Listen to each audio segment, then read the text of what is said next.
इश्क में उजड़ा तो ऐसे जीने लगा, चाय का शौकीन अब शराब पीने लगा। नमस्कार दोस्तों, मैं नीरज सहरावत आपका निजू क्लासेस के यूट्यूब चैनल पर हार्दिक स्वागत करता हूँ।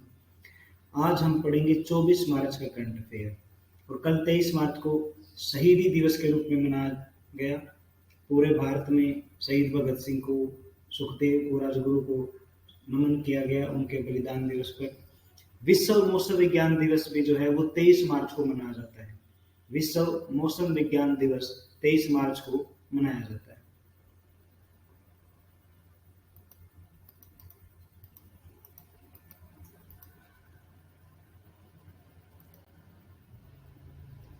हरियाणा के नए मुख्य सूचना आयुक्त किन्हें नियुक्त किया गया है?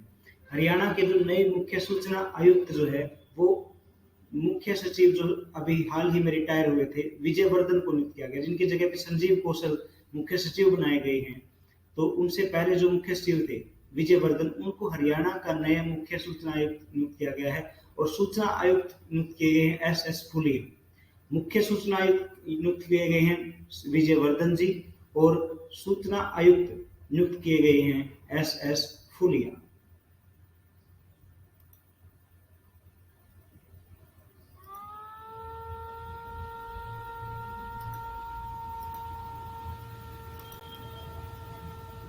भारत और किस देश की सेनाओं के बीच में एक्स नामक संयुक्त परीक्षण अभ्यास शुरू किया गया है?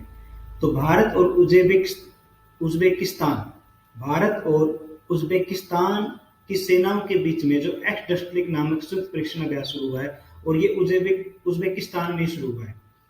ये पिछले साल हुआ था जो उत्तराखंड में हुआ था, लेकिन इस बार जो है एक्स नामक संयुक्त प्रशिक्षण अभ्यास जो है उज्बेकिस्तान में ही शुरू हुआ है, भारत और उज्बेकिस्तान की सेनाओं के बीच में। किस राज्य के नरसिंह पेटी नाग स्वरम को जीआई टैग मिला है?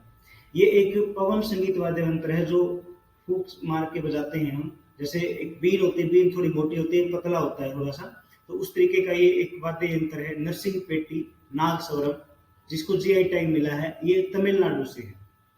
ठीक है, तमिलनाडु के नरसिंह पेटी नाग स्वरम को जीआई टैग मिला है, जो एक पवन संगीत वाद्य यंत्र है। किस देश के पूर्व राष्ट्रपति शहाबुद्दीन अहमद का हाल ही में निधन हुआ है? तो ये बांग्लादेश के थे पूर्व राष्ट्रपति शहाबुद्दीन अहमद, इनका हाल ही में निधन हुआ है। 13वां ग्रीन स्टॉर्म फोटोग्राफी पुरस्कार किसने जीता है? तो 13वां ग्रीन स्टॉर्म फोटोग्राफी पुरस्कार जो है वो मोहम्मद रजा मासूमी ने जीता है। मोहम्मद रजा मासूमी ने इसे जीता है। विश्व वायु गुणवत्ता रिपोर्ट के अनुसार दुनिया की सबसे प्रदूषित राजधानी बनी है नई दिल्ली। ये एक रिपोर्ट आई थी जिसमें वायु का जो गुणवत्ता है उसके आधार पर रिपोर्ट बनाई गई। दुनिया की सबसे जो प्रदूषित राजधानी बनी है वो नई दिल्ली बनी है और दुनिया का सबसे प्रदूषित जो देश बना है वो बांग्लादेश बना है।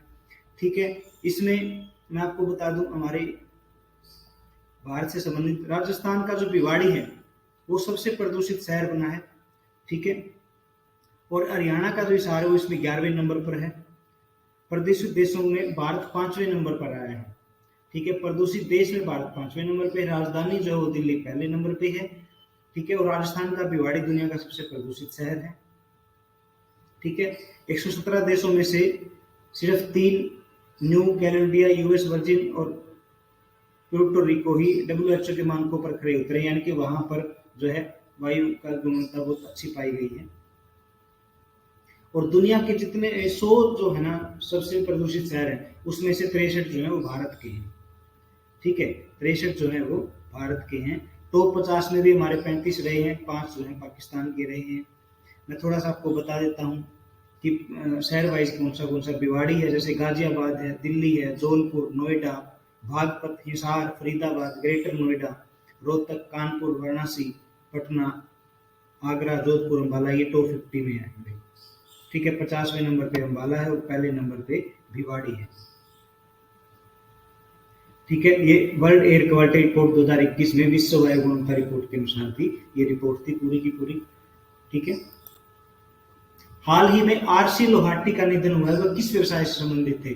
तो आरसी जो लोहाटी थे वो हमारे सुप्रीम कोर्ट के चीफ जज रहे हैं, सुप्रीम कोर्ट के चीफ जज रहे हैं जो 98 से 2005 तक रहे थे। तो आरसी लोहाटी का निधन हुआ है, वो चीफ जस्टिस ऑफ इंडिया थे सुप्रीम कोर्ट से। किस देश की सेना का एक प्रतिनिधिमंडल भारत आया है? तो यूएई का जो यूनाइटेड अरब अमीरात की एक सेना का प्रतिनिधिमंडल भारत में आया है। किस नंबर 1 खिलाड़ी ने टेनिस को अलविदा कहा है? एशले बार्टी ने 26 साल की उम्र में ही अपने, अभी 26 की होगी वो, उन्होंने अपने कैरियर में टेनिस को अलविदा कह दिया है। एक नंबर की खिलाड़ी है ये। इन्होंने 2021 में विंबलडन जीता था, 2022 में ऑस्ट्रेलिया ओपन जीता था, ठीक है, और 14 साल का इनका कैरियर रहा। तीसरी बार इन्होंने ये अलविदा कहा है। उससे पहले कोरोना के टाइम पे भी ये नहीं 11-12 महीने तक ये नहीं खेली थी, उससे पहले भी, और जब भी वापसी की इन्होंने तो इन्होंने बहुत अच्छा प्रदर्शन करके सबको चुकाया है। अभी इन्होंने संन्यास ले लिया। एशले बार्टी जो मात्र 25 वर्ष की हैं, टेनिस खिलाड़ी और शीर्ष रैंकिंग पे थी खिलाड़ी। केंद्र सरकार अब तक कितने मोबाइल ऐप को ब्लॉक कर चुकी है? तो 320 मोबाइल ऐप अब तक केंद्र सरकार ने ब्लॉक किए हैं। ये ऊर्जा राज्य मंत्री जो हैं हमारे वाणिज्य और ऊर्जा राज्य मंत्री सोमनाथ जी, उन्होंने रिपोर्ट दी है। उन्होंने बताया है कि केंद्र सरकार अब तक 320 मोबाइल ऐप को ब्लॉक कर चुकी है। किसने free launch entrepreneur network gig India का अधिग्रहण किया है? ठीक है, तो ये फोन पे ने इसका अधिग्रहण किया है। ये एक वित्तीय संस्था है जिसका हेडक्वार्टर बेंगलोर में 2015 में बनी थी। Free launch entrepreneur network gig India का अधिग्रहण जो है वो फोन पे ने किया है। किस राज्य का स्थापना दिवस 22 मार्च को मनाया जाता है? तो बिहार राज्य का स्थापना दिवस 22 मार्च को मनाया गया, ठीक है। 110 साल हो गए। 1912 में ये बिहार राज्य अलग राज्य बना था और अब 2022 में इसको 10 साल हो गए हैं, तो 22 मार्च को बिहार का स्थापना दिवस मनाया जाता है। और नीतीश कुमार बिहार के जो है मुख्यमंत्री हैं और बिहार की राजधानी जो है वो पटना है। किस भारतीय मूल के डॉक्टर को व्हाइट हाउस का, जो व्हाइट हाउस है अमेरिका में, वहां कोविड-19 का प्रतिक्रिया समन्वयक नियुक्त किया गया है? तो ये उपलब्धि हासिल की आशीष झा ने। ये भारतीय मूल के डॉक्टर हैं जिन्हें व्हाइट हाउस पर कोविड-19 प्रतिक्रिया समन्वयक नियुक्त किया गया है। पृथ्वी पर अब तक का सबसे गर्म जगह जो है वो कौन सी बन गई? तो कुवैत जो है, कुवैत जो कंट्री है वो पृथ्वी पर अब तक की सबसे गर्म जगह बन गई है। इस बार वहां पर 53.23 जो है वहां का तापमान नोट किया गया है। 53 डिग्री वहां पे इस टाइम पे जो है तापमान है। तो इतनी ज्यादा गर्मी है वहां पे, और ये पहले भी वहां बहुत ज्यादा गर्मी होती रही है। मेरा एक दोस्त है वहां काम करता है, तो बताया उसने कि बहुत ज्यादा गर्मी पड़ती है। तो पृथ्वी पर अब तक की सबसे गर्म जगह जो है वो कुवैत बन गई, ठीक है। तो आज के लिए इतना ही। ऐसे ही पढ़ते रहे, स्वस्थ रहे, मस्त रहे, अपनी सफलता के प्रति निरंतर प्रयासरत रहे। जय हिंद, जय भारत।